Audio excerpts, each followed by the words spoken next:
इस बार हरियाणा के लोग किसको चुनना चाहते हैं। मेरा पहला सवाल, यहाँ पर क्या माहौल है बहादुरगढ़ में? यहाँ पर केवल और केवल बीजेपी का माहौल है और बीजेपी के उम्मीदवार सेवा मूर्ति श्री दिनेश कौशिक भारी मतों से यहाँ से विजयी होंगे। 5 सालों में क्या काम हुआ है यहाँ पर? 5 सालों में सड़कों में गड्ढे हुए हैं जी। हाँ। पशु आवारा घूम रहे हैं सड़कों पर, बिजली है नहीं, पानी है नहीं। बहुत सारे काम किए राजेंद्र जू ने, क्योंकि वो मालवीय नगर में रहते हैं। जनता यहाँ परेशान है, गुमशुदा के पोस्टर लगते हैं, एमएलए यहाँ पे आता नहीं, कोई पूछता तो कहता सरकार मेरी है। चुनते तो आप ही लोग हैं ना? बिल्कुल हम लोग चुनते हैं, इसमें तो कोई दो राय नहीं। जनता ने चुना था, लेकिन जनता उसका खामियाजा भी भुगत रही 5 साल से। अब की बार चेंज कर देंगे। क्या कारण रहा कि 2019 में नरेश कौशिक हार जाते हैं? कारण ये था मैडम, विपक्ष ने ऐसे ऐसे दावे फैला दिए हरियाणा में, पूरे हरियाणा में, कि हम जो जनता को 8500 रुपये हर महीने खाते में डाल देंगे। उससे जनता भ्रमित हो गई कि कांग्रेस सरकार को लाएंगे, भ्रमित हो गए कि भाई पैसे आएंगे खाते में, हर महीने आएंगे। इसलिए जनता ने इसका साथ दिया जी, कांग्रेस का। कांग्रेस पार्टी के कुछ नेता हैं, वो तो दावा कर रहे हैं कि इस बार हरियाणा में हमारी सरकार बन रही है। मैं ऐसा कि हरियाणा में जब भी चुनाव आता है तो लोग जाति के नाम पे लड़ाई करने लगते हैं, जाति के नाम पर वोट देने लगते हैं। इसमें कितनी सच्चाई है? जी ऐसा कुछ नहीं है, जो जाति लड़ना चाहते हैं ऐसा कुछ नहीं है। आप लोग इतनी उम्मीद जता रहे हैं, एक तरह से कह सकते हैं पूरा कॉन्फिडेंस जो है कि अपर है, ऊपर है कि हम लोग जीत रहे हैं। कारण क्या है? कारण मैडम सेवा मूर्ति है, बड़े दानवीर आदमी हैं, बड़े सज्जन आदमी हैं। आम लोगों में बड़ा हो बुजुर्ग हो सबके मान खुल के बोलते हैं, अपने दिल की बात अंदर नहीं रखते, बाहर निकालते हैं। अंकल आप यही रहते हैं जी। अच्छा, क्या बोलिएगा, पिछले 5 सालों में यहाँ के विधायक ने क्या काम किया? यहाँ के विधायक ने कोई काम नहीं किया, जो विधायक यहाँ पे मिलता ही नहीं है। अच्छा, मिलते ही नहीं? किस पार्टी के विधायक हैं? कांग्रेस के। अच्छा, मिलते ही नहीं? मिलते नहीं। वो किस चीज पर इतना घमंड दिखा रहे हैं कि हमारी सरकार फिर से बन रही है, हम विधायक फिर से? घमंड तो जी अपने मन में कोई भी किसी भी तरीके से लगा सकता है। ये आपका खुद का कॉन्फिडेंस है, उसका वो कॉन्फिडेंस फेल हो जाएगा इस बार। ना पक्ष ना विपक्ष, सिर्फ सच। 5 अक्टूबर 2024 को हरियाणा विधानसभा चुनाव होने वाला है। लगातार लोग जानने की कोशिश कर रहे हैं कि आखिर इस बार हरियाणा में किसकी सरकार बनेगी विधानसभा चुनाव में। इस वक्त हम लोग यही चीज़ जानने के लिए राजधानी दिल्ली से बहादुरगढ़ में मौजूद, और हरियाणा का यही बहादुरगढ़ एक विधानसभा सीट है जो कि बहुत ज़्यादा हॉट सीट माना जा रहा है। यहाँ पर कुछ लोग मौजूद हैं यहीं के लोकल, इनसे जानने की सीधी कोशिश करेंगे कि आखिर इस बार जनता क्या बोलती है, इस बार हरियाणा के लोग किसको चुनना चाहते हैं। मेरा पहला सवाल, यहाँ पर क्या माहौल है बहादुरगढ़ में? यहाँ पर केवल और केवल बीजेपी का माहौल है और बीजेपी के उम्मीदवार सेवा मूर्ति श्री दिनेश कौशिक भारी मतों से यहाँ से विजयी होंगे। अच्छा, भारी मतों से विजयी होंगे। विजयी होने का क्या कारण होगा? 4-5 काम गिनवाइए। सेवा मूर्ति ऐसे हैं, किसी को पथरी का ऑपरेशन हो, हर्निया का हो, किसी मंदिर में दान देना हो, कहीं को पानी का पशुओं के लिए प्रबंध करवाना हो, तालाब वगैरह खुदवाना हो, कोई धर्मशाला का काम हो, किसी गरीब आदमी की बेटी की शादी हो, कभी पीछे नहीं रहते, हमेशा तत्पर रहते हैं उसकी सेवा के लिए। करंट में जो कांग्रेस से विधायक है राजेंद्र जून जी, उन्होंने कोई काम किया है पिछले 5 साल? हाँ जी। क्या काम किया? जब कोई उनसे पूछता है ना कि जी आप विधायक हो, आपने विधानसभा में कोई भी पर्सन एरिया के लिए नहीं उठाया, तो कहते हैं मैं सवाल उठाने में विश्वास नहीं रखता, काम करने में विश्वास रखता हूँ। काम आप देख सकते हो धरातल पर उसने कुछ करा। 5 सालों में क्या काम हुआ है यहाँ पर? 5 सालों में सड़कों में गड्ढे हुए हैं जी। हाँ।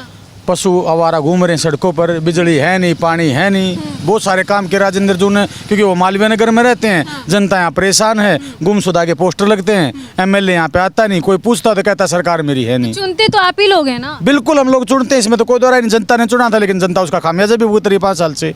अब की बार चेंज कर देंगे। इस बार कुछ बदलाव की उम्मीद है क्या? हाँ जी, पूरी बदलाव की उम्मीद है। उम्मीद दिनेश कौशिक जी यहाँ से भारी मतों से विजयी होंगे। 5 साल पहला भी राजेंद्र जून बनाया था विधायक, उन्होंने कोई भी काम नहीं करा बहादुरगढ़ में, किसी का भी। कोई कहता भी जी यो काम, पहले भी तो वही थे ना। कौन से नरेश कौशिक थे जी, उस टाइम पे काम हुए थे। तो जब नरेश कौशिक जी ने काम करा तो उनको दोबारा से टिकट क्यों नहीं मिला? उनके भाई दिनेश जी को क्यों मिला टिकट? कारण क्या है, लोग जानने की कोशिश। पार्टी बताओगी, पार्टी का काम था वो टिकट देना है, किस तरह देना, किस तरह देना है, वो पार्टी का काम था। ये महाराज का काम है। हम 2014 में भी थे नरेश कौशिक के साथ में, 2019 में भी थे, रीब जाकर 2024 में भी है। अच्छा, वो पार्टी का काम है। किस तरह आपने कहा कि नरेश कौशिक जी ने काम किया, चलिए मानते हैं 2014 में उन्होंने जीत हासिल की थी। 5000 मतों से हराया था उन्होंने। हाँ जी। तो 5000 वोटों से उन्होंने कांग्रेस के उम्मीदवार को हराया था। तो मेरा सवाल आपसे होगा, जब नरेश कौशिक जी ने इतना अच्छा काम किया, इतना विकास किया, अगर हरियाणा की बात करें या इस विधानसभा की, तो क्या कारण रहा कि 2019 में नरेश कौशिक हार जाते हैं? कारण ये था मैडम, विपक्ष ने ऐसे ऐसे दावे फैला दिए हरियाणा में, पूरे हरियाणा में, कि हम जो जनता को 8500 रुपये हर महीने खाते में डाल देंगे। उससे जनता भ्रमित हो गई कि कांग्रेस सरकार को लाएंगे, भ्रमित हो गए कि भाई पैसे आएंगे खाते में, हर महीने आएंगे, इसलिए जनता ने इसका साथ दिया जी कांग्रेस का। कांग्रेस सरकार तो कह रही, कांग्रेस पार्टी के कुछ नेता हैं वो तो दावा कर रहे हैं कि इस बार हरियाणा में हमारी सरकार बन रही है। नहीं, कौन कह रहा है मैडम? उनके पार्टी के नेता कह रहे हैं। पार्टी के नेता तो उन्हीं की तरफ बोलेंगे, धरातल पे आप आओ, जनता की तरफ ध्यान दो कि काम देखो मैडम, काम उन्होंने करवाया नहीं बहादुरगढ़ में। अब ये लगा लो, मेरे एक काम जरूर है मैडम कांग्रेस सरकार में, क्या? मेरी पथरी निकल गई। वो कैसे है? मेरा रोड देख लो मैडम, मेरे को अगर घर से पथरी का दर्द होगा तो मैं हॉस्पिटल तक मेरी पथरी अपने आप निकल जाएगी, ऐसे रोड बना रखे उन्होंने। अच्छा, एक सवाल और मैं आप लोगों से करूंगी। यहाँ पे अंकल ने काफ़ी एज है, मैं आपसे करना चाहूँगी। अभी बीते 2 दिन पहले हरियाणा से कुछ लोग दिल्ली गए थे, हिमाचल भवन में गए थे। वो लोग टिकट के लिए बात करने गए थे। उनका कहना था हरियाणा में कोई भी काम नहीं हुआ है और बीजेपी जो पार्टी है वो इस बार जाति लड़वाना चाहती है। सच है? ना जी, ऐसा कुछ नहीं है। जो जाति लड़वाना चाहते हैं ऐसा कुछ नहीं है। ये तो सेवा मूर्ति ने यहाँ काम किए हैं, इसलिए बीजेपी का बहुत बढ़िया रुझान है यहाँ, और दिनेश कौशिक यहाँ से जीतेंगे। क्या लग रहा है बीजेपी इस बार यहाँ पे कितनी सीट ला रही है? मैडम लगभग ये मान के चलो आप, हमारे नायब सेंचुरी ने 85 का नारा दे रखा है। तो 400 पार का भी तो नारा भी लोकसभा चुनाव में बीजेपी का था, उस नारे का क्या? नहीं, वो नारा मैडम पहले अलग बात थी। अब की बार बीजेपी ने बिल्कुल बहुत ही सोच समझ कर और अपने कार्यशैली को देखते हुए लोगों को जब टिकट दे रखी है।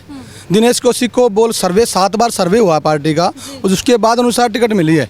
और टिकट मिलने का लोग बड़े उत्साह हैं, बड़ा दिवाली का माहौल बना हुआ है यहाँ हमारे यहाँ।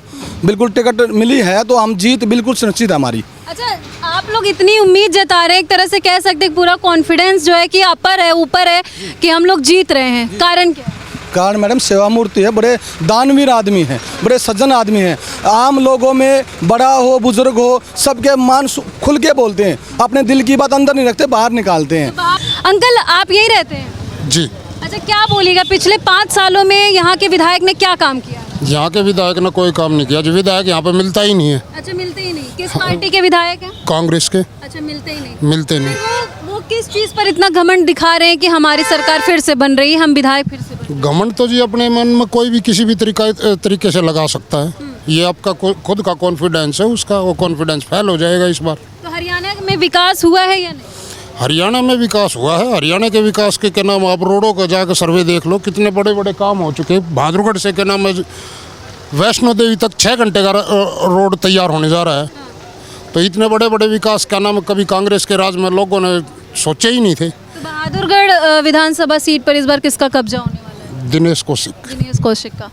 तो देखिए, लगातार लोगों से पूछ रहे हैं और सिर्फ एक ही आवाज़ आ रही है कि इस बार यहाँ से दिनेश कौशिक जीतने वाले हैं, जो कि बीजेपी के उम्मीदवार हैं, बीजेपी के कैंडिडेट हैं। आपसे भी सवाल करेंगे, आप बीजेपी का कुछ 5 काम गिनवाइएगा। जी, बीजेपी के राज में हमारे बहन बेटी सब सेफ हैं। आप 11 बजे निकल लो। की घटनाएं कैसे आ जाती हैं? बताइए। अभी तक तो हमें आज तक देखा नहीं है जी रेप की घटना। आपने नहीं देखा? रेप की कोई घटना नहीं सुनी?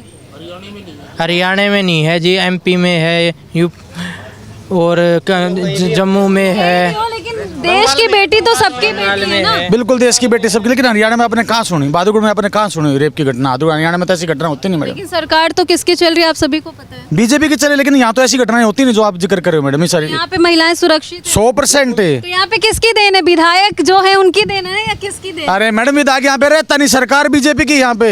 विधायक कहाँ रहता है यहाँ पे? विधायक बहादुरगढ़ में आते हैं मिलने की नहीं आप लोगों से? कमाल करते, आप लोगों से भी मिलने नहीं आएंगे, हमारे कहाँ से आएंगे? अच्छा, क्यों मिलने नहीं आते? मालवीय नगर में रहते हैं, उनका बहादुरगढ़ से कोई नाता नहीं, सिर्फ वोट मांगने आते हैं और वोट मिलने के बाद फिर दिल्ली जाके सो जाते हैं। आप लोग बेवकूफ बन के वोट कैसे दे देते हैं? लोगों ने यहाँ पे दीपेंद्र हुड्डा और भूपेंद्र हुड्डा को ये मान करके वोट दे दिया था। ये तो पहले भी कहता था मुझे वोट मांगने की जरूरत नहीं है, हुड्डा साहब अपने आप मांगेगी कि भाई वो मुख्यमंत्री बनेंगे, हल्के का विकास करेंगे। तो यानी आपका कहना है कि जो कांग्रेस के विधायक जीते थे वो भूपेंद्र हुड्डा की बदौलत जीते? जी बिल्कुल बिल्कुल बिल्कुल, उनके नाम पर है। इनको तो कोई पसंद नहीं करता। जाति की राजनीति करनी है, फूट गए और राज करो। बीजेपी जाति की राजनीति कर रही है? कहाँ जी, बीजेपी ने क्या काम नहीं करवाया। आप सारी सड़कें बढ़िया बन रही है, आप सारी मेट्रो आएगी, KMP का विकास हो गया, यहाँ पे जम्मू कटरा का रोड बना दिया। आप 5 घंटे हरियाणा में महिलाएं सुरक्षित हैं? हो 100%। 100%। बिल्कुल। अच्छा, इसके बाद अगर कोई मुद्दा आप लोगों का इस बार का होने वाला है तो वो क्या मुद्दा होगा? वो स्थानीय मुद्दे हैं मैडम। देखिए, मुद्दों में 3-4 मुद्दे बताइए। हाँ बिल मैं 3-4 मुद्दे आपको बता रहा हूँ। केंद्र सरकार ने दुनिया भर के काम करे, बड़े बड़े हाईवे बना दिए, एम्स बना दिए, मेट्रो चला दी, आपकी बहुत सारी और ट्रेनें चला दी, लेकिन वंदे भारत ट्रेन चला दी। ये केंद्र सरकार से सब कुछ है। समस्या है यहाँ पे लोकल बहादुरगढ़ की। बहादुरगढ़ के जितने लोकल एरिया के जितने रोड हैं सब खराब हैं। ना पानी ठीक से आता, ना बिजली ठीक से आती। अधिकारी किसी की मानते नहीं, क्योंकि MLA किसी की आवाज़ उठाता नहीं, आम आदमी कोई सुनता नहीं। तो यहाँ के क्या लग रहा है कि अगर दिनेश कौशिक जीत जाते हैं तो वो ये सारी समस्याओं से निपटारा करवा? दिनेश कौशिक जी तो पिछले कई साल से मैडम ऐसे भी समाज की सेवा करते आ रहे हैं। चाहे कोई मंदिर की बात हो, धर्मशाला की बात हो, चाहे कोई खिलाड़ी जीत करके आए, चाहे कोई आम आदमी उनके पास किसी समस्या को लेकर आए, उन्होंने अपना पूरा प्रयास किया है। आर्थिक रूप से, सामाजिक रूप से वो पूरा तन मन धन से लोगों के साथ देते हैं। सुनने में आया था कि हरियाणा में जब भी चुनाव आता है तो लोग जाति के नाम पे लड़ाई करने लगते हैं, जाति के नाम पर वोट देने लगते हैं। इसमें कितनी सच्चाई है? हुड्डा साहब का तो काम ही ये है, ये बीजेपी का नाम बदनाम करता। हुड्डा साहब ने तो दिल्ली में जाकर कही थी मैं पहले जाट नेता हूँ और बाद में मैं इस मुख्यमंत्री हूँ। तो कोई भी मुख्यमंत्री, कोई भी जनप्रतिनिधि 36 कौम का नेता होता है, किसी जाति विशेष का नेता नहीं अच्छा, होता। आपकी इतनी नाराजगी हुड्डा जी से क्यों है?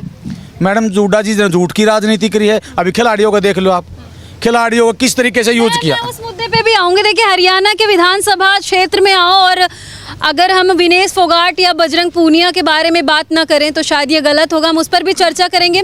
फिलहाल ये जो वीडियो हमने बनाई इसमें दिखाने की कोशिश की है कि इस बार विधानसभा बहादुरगढ़ में विधानसभा सीट पर किसका कब्जा होने वाला है, किसके सर पर ताज सजने वाला है और यहाँ की जनता क्या कुछ करे। पिछले 5 सालों में विकास के नाम पर क्या कुछ हुआ, इन लोगों ने साफ तौर पर आप सभी को बताया है। वहीं आपकी क्या राय है कमेंट सेक्शन में जाकर के जरूर बताइएगा। आगे आपको ऐसी जानकारियाँ देते रहेंगे। जय हिंद।